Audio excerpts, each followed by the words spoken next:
Hello friends, நம்ம favourite சீரியல்லாம் அடுத்து என்ன சுவாரஸ்யமாக நடக்குது அப்படின்னு சொல்லிட்டு பார்த்தீங்கன்னா, இந்த வெண்பா இருந்துக்கிட்டு எத்தனை பேர்கிட்ட கெஞ்சினாலும் என்ன பண்ணாலும் நமக்கு எந்த வேலையும் ஆகாது. நம்ம எப்படியாச்சும் நம்ம மல்லியம்மாக்கிட்டையும் நம்ம டாடாக்கிட்டையும் போய் சேர்ந்துடணும். அதுக்கு நம்ம என்ன பிளான் பண்ணணுமோ அதை தான் பண்ணணும். இந்த ரேணுகா வந்து மல்லியம்மாவோ இல்லை விஜய் டாடாவோ வந்து கூப்பிட்டு போனால் கண்டிப்பாக விட மாட்டா. அதனால் இவளுக்கு வேறு வழியில் தான் நம்ம பண்ணணும் அப்படின்னு சொல்லிட்டு முதல்ல யோசிச்சுட்டு இருக்கா. ஆனாலும் மனசு கேட்காம மல்லிக்கு ஃபோன் பண்ணி பேசுகிறான். மல்லியம்மா இந்த ரேணுகா கூட இருக்கவே எனக்கு பயமாக இருக்குது. என் காலில் வெந்நீரை ஊற்றிட்டா. அதனால் என் கால் பார்த்தீங்களா எப்படி ஆயிடுச்சுன்னு சொல்லிட்டு நீங்கள் என்னை பூ மாதிரி வச்சுருந்தீங்க. ஆனால் இவ எனக்காக இதை மாதிரி கசக்கி போட்டுட்டா. எனக்கு ரொம்பவே கஷ்டமாக இருக்குது. எனக்கு உங்கள் ஞாபகமாகவே இருக்குது. என்னை வந்து கூப்பிட்டு போயிருங்க மல்லிம்மா அப்படின்னு சொல்ல அழாத தங்கம், நீ அழந்தின்னு என்னால் தாங்க முடியாது. நீ அழவே அழாத, நீ எதுக்கும் கவலையே படாத. நானும் உன் டாடாவும் இருக்கோம். எந்த நிமிஷம் வேணாலும் உன்னை கூப்பிட்டு வந்துடலாம். ஆனால் அவள் தான் நான் பெத்த பொண்ணுன்னு சொல்லிட்டு உன்னை எப்போ பார்த்தாலும் அவளே வந்து உரிமை கொண்டாடிட்டு இருக்காளே, நான் என்ன பண்ண முடியும் அப்படின்னு சொல்லிட்டு கேட்க, நீ சரி நீங்கள் எதுவும் பண்ண போகிறதில்ல, ஃபோனை வைங்க, நானே பண்ணிக்கிறேன் அப்படின்னு சொல்லிட்டு ஃபோனை வச்சிடறான். வெண்பா கட் பண்ணாத அப்படின்னு சொல்லிகிட்டே இருக்க அவள் ஃபோனை கட் பண்ணிவிட உடனே நம்ம விஜய் இருந்துக்கிட்டு அந்த நேரம் பார்த்து உள்ளே வர, என்ன உனக்கு வேறு வேலையே இல்லையா? எப்போ பார்த்தாலும் வெண்பாக்கு ஏன் கால் பண்ணிகிட்ருக்க? அவள் பெத்த அம்மா கூட தானே இருக்கா, வேறு யார் கூட இல்லை. ஏன் எப்போ பார்த்தாலும் ஃபோன் பண்ணி அவளை டிஸ்டர்ப் பண்ணிகிட்டே இருக்க? இப்படியெல்லாம் பண்ணாத அப்படின்னு சொல்ல, இல்லைங்க, என்னதான் இருந்தாலும் வெண்பா குட்டி இப்போ கஷ்டப்பட்டுட்ருக்கா. அவள் காலில் அடிபட்டிருக்கு. அவள் கூட ஆறுதலாக நான் இருந்திருக்கணும். அப்போ தான் அவளுக்கு ஆறுதலாக இருந்திருக்கும். அவளை வந்து கண்ணுக்குள்ளே வச்சு பார்த்துருப்பேன். ஆனால் இப்போ அவள் கஷ்டப்படுறத பார்க்க என்னால் முடியலங்க அப்படின்னு சொன்னதும், என்னதான் இருந்தாலும் நீ அவள் பேச்சுக்கு இனிமேல் போகக்கூடாது. வெண்பான்றவ ரேணுகாவோட குழந்தை, அவ்வளோதான்.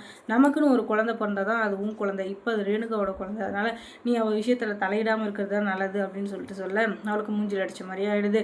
அதுக்கப்புறம் வெண்பா வந்துக்கிட்டு போலீஸ் கமிஷனருக்கு ஃபோன் பண்ணி நடந்த எல்லா விஷயத்தையும் சொல்கிறாங்க. ஏன்னா அவங்க தான் முதல்ல இருந்தே இவங்களுக்கு ஹெல்ப் பண்ணிகிட்ருக்காங்க. அதுவும் இல்லாமல் கதிரேசனோட பணம் காணாமல் போனதையும் அவங்க தான் பார்த்துட்ருக்காங்க. அதனால் அவங்க தாத்தாவோட ஃபோனில் அவங்க நம்பர் இருக்குது. அதுக்கு ஃபோன் பண்ணி, அங்கிள் இந்த ரேணுகா கூட இருக்கவே எனக்கு பயமாக இருக்குது. அவங்க என் அம்மான்னு சொல்லிட்டு இவ்வளோ நாள் கழித்து வந்தாங்க.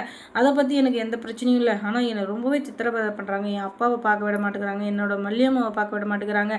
எனக்கு சூடு வைக்கிறாங்க. இந்த வீட்லேயும் என்னால் நிம்மதி எங்கேயும் விளையாட முடியல, எங்கேயும் போக முடியல. என்னால் ஒரு சாப்பாடு கூட ஒழுங்காக சாப்பிட முடியல அப்படின்னு சொல்லி கதறி அழுதுட்ருக்க. நீ யார், எங்கேருந்து பேசுகிற சொல்லுமானதும், நான் வந்து இப்படி தான் கதிரேசன் தாத்தாவோட பேத்தி என்னை வந்து இவ்வளோ டார்ச்சர் பண்ணுறா, நீங்கள் வரணும் அப்படின்னு சொல்லி ஃபோனை கட் பண்ணிடா. அதுக்கப்புறமா அங்கே வந்த கதிரேசன் இருந்துக்கிட்டு, என்னம்மா என்ன ஆச்சு, எதுக்காக இப்படிலாம் பண்ணிகிட்ருக்க, யார் கூட ஃபோன் பேசிகிட்டு இருந்தா அப்படின்னு சொல்லிட்டு கேட்க, அதுவா இது ஒன்றும் இல்லை அப்படின்னு சொல்லிட்டு அமைதியாகிறா. உடனே ஒன்றும் இல்லைன்னு சொல்கிற, ஃபோனை மறைக்கிற, குடும்பம் அப்படின்னு சொல்லிட்டு பார்த்தா போலீஸ்க்கு தான் ஃபோன் பண்ணியிருக்கா. என்னம்மா ஆச்சு, ஏமா இப்படிலாம் பண்ணுறேன்னு சொன்னதும், நீங்கள் வந்து சொன்னால் கேட்டுப்பீங்களா தாத்தா? கண்டிப்பாக கேட்க மாட்டீங்க. எல்லாம் அந்த ரேணுகாவுக்கு தான் சப்போர்ட் பண்ணுவீங்க. என் பேச்சு யார் கேட்குறீங்க சொல்லுங்கள். அதனால தான் எனக்கு ரொம்பவே கஷ்டமாக இருக்குது. அதுவும் இல்லாமல் அவள் பண்ணுற டார்ச்சர் வந்து என்னால் தாங்கிக்கவே முடியல. என்னை எவ்வளோ டார்ச்சர் பண்ணுறா.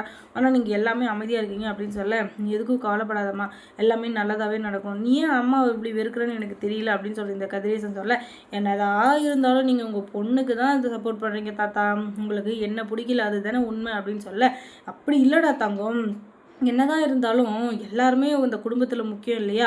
ஒருத்தரை விட்டுட்டு ஒருத்தர் இருக்க முடியுமா சொல்லு? அதனால தான் எல்லாத்தையும் நம்ம பொறுத்து தான் ஆகணும் அப்படின்னு சொல்ல, நீங்கள் வேணால் பொறுத்துட்டு இருங்க, உங்கள் பொண்ணு பண்ணுறத என்னால் பொறுத்துக்க முடியாது அப்படின்னு சொல்ல, அந்த நேரத்தையே போலீஸ் வந்துடுறாங்க. ஐயோ இதை நம்ம கவனிக்காமல் விட்டோமே அப்படின்னு சொல்லிட்டு அந்த கதிரேசன்கிட்ட ஃபோன் பண்ணுறதுக்குள்ளே வந்துட்டாரு. இவள் பேச்சை கேட்ட தப்பாக போச்சு அப்படின்னு சொல்லிட்டு அவர் வந்து திரும்பி பார்க்க, போலீஸ் உள்ளே வர அப்படி பதறி அடித்து ஓடி வர இந்த ரேணுகா. ஏன்னா போலீஸ் ஜீப் வந்து நிற்கிது அப்படின்னு சொல்லிட்டு உடனே வெண்பாண்டுக்கிட்டு, அங்கிள் நான் தான் உங்களுக்கு ஃபோன் பண்ணேன், நீங்களே என் காலை பாருங்கள், பப்பாளி பழம் மாதிரி வீங்கி இருக்குது. இதுக்கு காரணம் இந்த ரேணுகா தான் வேணும்னு என் காலை சுடு தண்ணியை ஊற்றி இப்படி கொப்பளிக்க வச்சுட்டா. என் மல்லியம்மா என்னை பூவோட மென்மையாக பார்த்துட்டு இருந்தாங்க. இவ எனக்காக இதை மாதிரி கசக்கிறா, இவளை என்னன்னு கவனிச்சிட்டு போங்க. இவ கூட இருந்தேன்னா கண்டிப்பாக நான் வந்து செத்து தான் போகணும், வேறு வழியே இல்லை அப்படின்னு சொல்ல, ஒரு குழந்தை இந்த அளவுக்கு சொல்லுதுன்னா பெத்த தாய் இப்படியெல்லாம் பண்ணலாமா? கண்டிப்பாக இந்த குழந்தை அவங்க கூட இருக்கவே கூடாது, அவங்க அப்பா கூட இருக்கிறதா நல்லது அப்படின்னு சொல்லிட்டு கோர்ட்டில் ப்ரொடியூஸ் பண்ணி விஜய் கிட்ட படிச்சிடுறாங்க. அதுக்கப்புறம் மல்லி சீரியலில் என்ன சுவாரஸ்யமாக நடந்திருக்கும் நீங்கள் தெரிஞ்சுக்கணுன்னா நம்ம சேனலை சப்ஸ்கிரைப் பண்ணுங்கள். அதோட பக்கத்தில் இருக்க அந்த பெல் ஐக்கானையும் கொஞ்சம் கிளிக் பண்ணுங்கள்.